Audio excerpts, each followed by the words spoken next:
So finally కుమారి 21F రీ-రిలీజ్ అవుతుంది. So ఎలా అనిపించింది రీ-రిలీజ్ అనగానే?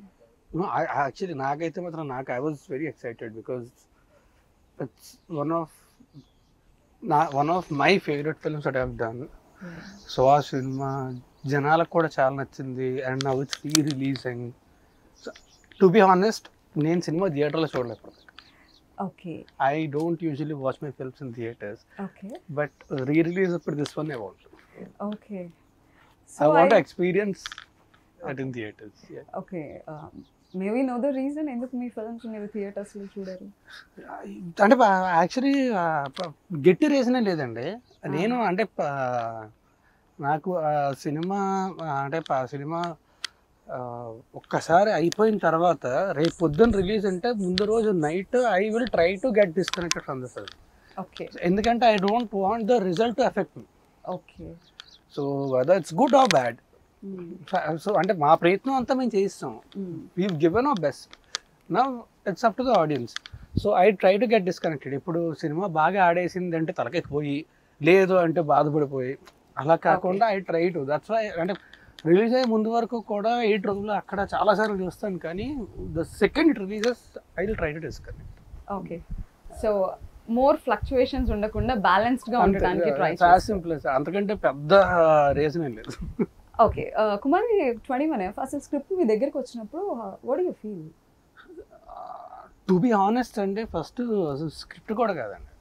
ఫర్ మీ నాకేంటంటే కాంబినేషన్, నాకు జగడం సినిమా నేను వైజాగ్లో జగదాంబ థియేటర్లో చూసి మేము ప్రహ్లాదపురంలో ఉండేవాళ్ళమే.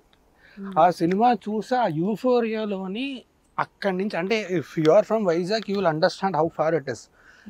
నడుచుకుంటూ వెళ్ళిపోయాను నేను. ఓకే. ఆ సినిమా మైండ్లో ఉండిపోయి. So when I heard about the combination, Sukumar గారు ఉన్నారు, రత్నవేల్ గారు, డిఎస్పి గారు, that's good enough for me. నేను ఏంటంటే I just want to be a part of this combination.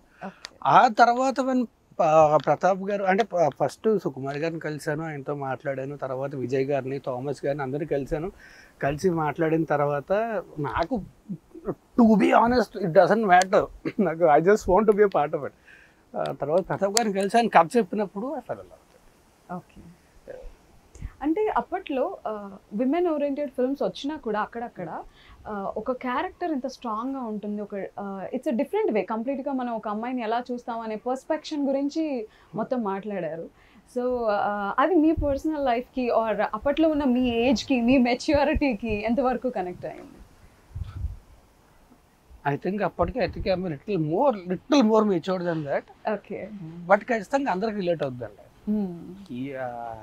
అందరూ ఏంటంటే అందుకే ఆ సినిమా కూడా అందుకే అంతమందికి కూడా చాలా కనెక్ట్ అయింది. ఎందుకంటే అందుకే కదా చాలా మందికి కూడా కనెక్ట్ అయింది.